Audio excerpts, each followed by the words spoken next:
Morning. Arvind જેવાભાઈ પ્રાથમિક શાળા તરફથી આયોજિત ઓનલાઈન શિક્ષણમાં આપ સૌનું હાર્દિક સ્વાગત છે. આજનો વિષય છે ગણિત ધોરણ 4.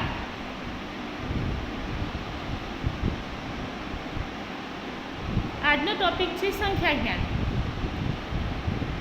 સંખ્યા જ્ઞાનનો મતલબ છે આપણે સંખ્યાનું જ્ઞાન કરવું. સંખ્યાઓ તમે ત્રીજા ધોરણમાં ભણ્યા હશે કે એકમ, દશક અને 100 સુધીની સંખ્યાઓ ભણ્યા. તો આપણે ધોરણ 4માં એકમ, દશક, 100, 1000 અને 10,000 સુધીની સંખ્યાઓ વિશે ભણવાનું છે. સૌથી પહેલાં સંખ્યાનો 1000, 100, દશક અને એકમમાં વિસ્તાર.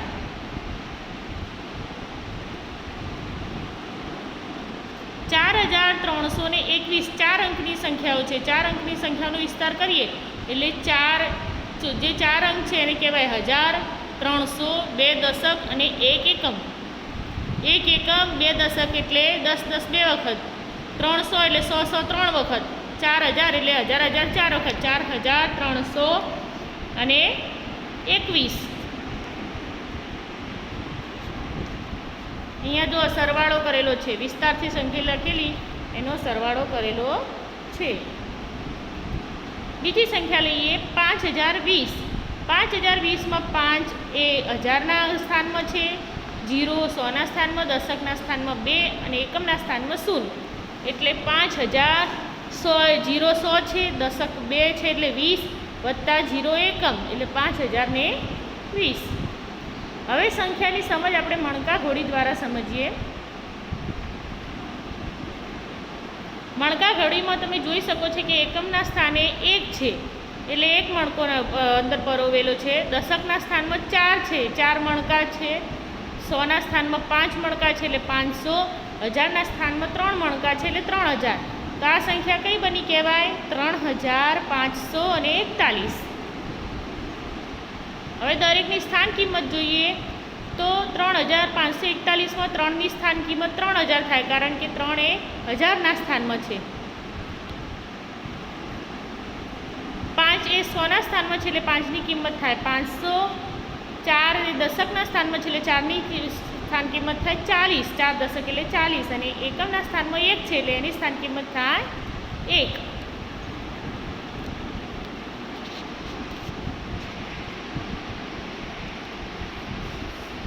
હવે આગળ જોઈએ.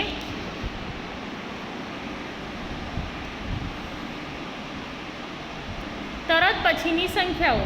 આપણે સંખ્યાઓ વિશે ભણીએ છીએ એમાં તરત પછીની સંખ્યા, આગળની સંખ્યા, પાછળની સંખ્યા વિશે તમે ત્રીજા ધોરણમાં ભણ્યા જશો. આ સંખ્યા જ્ઞાન આખું તમે ભણેલા હશો, પણ આપણે 4 અંકની સમજ મેળવવાના છે. તો ફરીથી એકવાર સમજી લઈએ. પછીની સંખ્યા જાણવા માટે આપેલી સંખ્યામાં 1 ઉમેરવાથી તરત પછીની સંખ્યા જાણી શકાય છે. જેમ કે 82,228, એના પછીની સંખ્યા છે 82,229. પણ કેવી રીતે આવ્યા? તો 82,228 વત્તા 1 કરીએ તો જવાબ આવશે 8 ને 1 9. 2ના નીચેની સંખ્યામાં 1 જ છે એટલે 8 ને 1 9, 2ના 2, 2ના 2 અને 82ના 82. તો જવાબ શું આવ્યો? 8,229. કેવી રીતે આવ્યો? તો આપેલી સંખ્યામાં 1 ઉમેરવાથી તરત પછીની સંખ્યા જાણી શકાય છે. તરત પહેલાંની સંખ્યા. આપેલી સંખ્યામાંથી 1 બાદ કરવાથી તરત પહેલાંની સંખ્યા જાણી શકાય છે. અહીંયા ઉદાહરણ આપેલું છે 73,625ની આગળની સંખ્યા કઈ આવે? તો 73,624. આ તમને ગણતરી કરતાં આવડે કે 25ની પહેલાં 24 આવે તો 24. પણ એકવાર કન્ફર્મેશન માટે પણ દાખલો ગણવો જોઈએ કે 73,625 ઓછા 1 કરીએ તો 5માંથી 1 જાય તો 4, બાકીની 7,362 એમને એમ આવશે નીચે. તો જવાબ આવ્યો 73,624.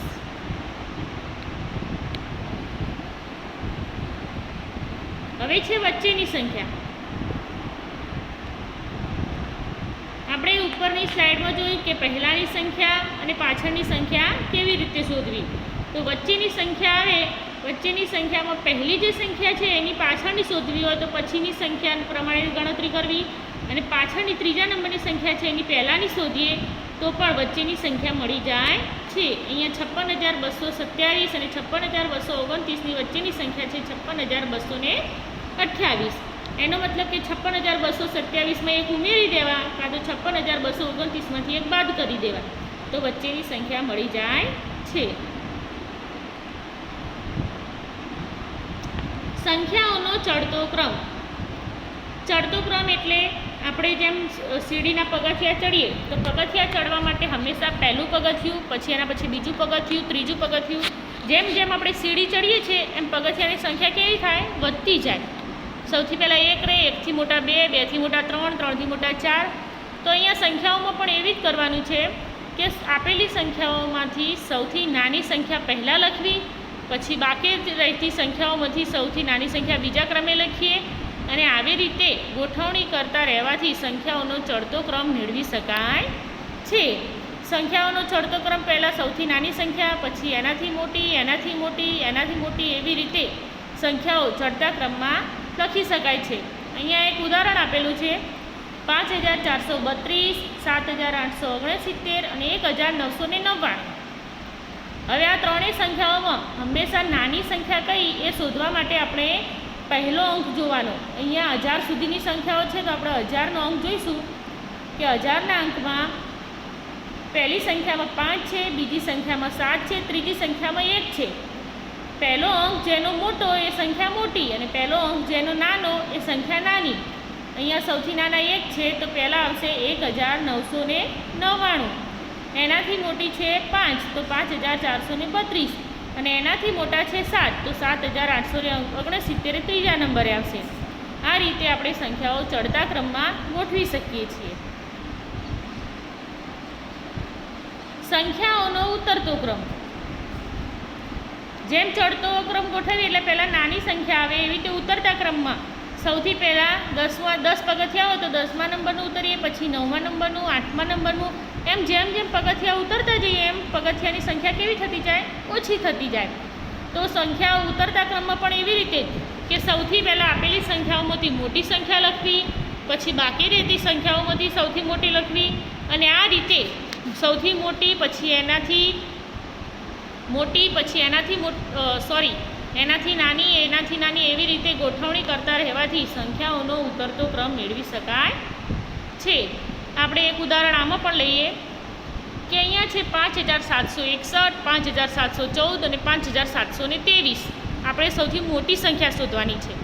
તો આગળ ભણે એમ કે સૌથી મોટી સંખ્યા શોધવા માટે આપણે પહેલો અંક લેવાનો. હવે અહીંયા પહેલો અંક 1000નો અંક છે તો 1000ના અંક ત્રણેય સંખ્યાઓમાં 5 5 છે, મતલબ સરખો છે.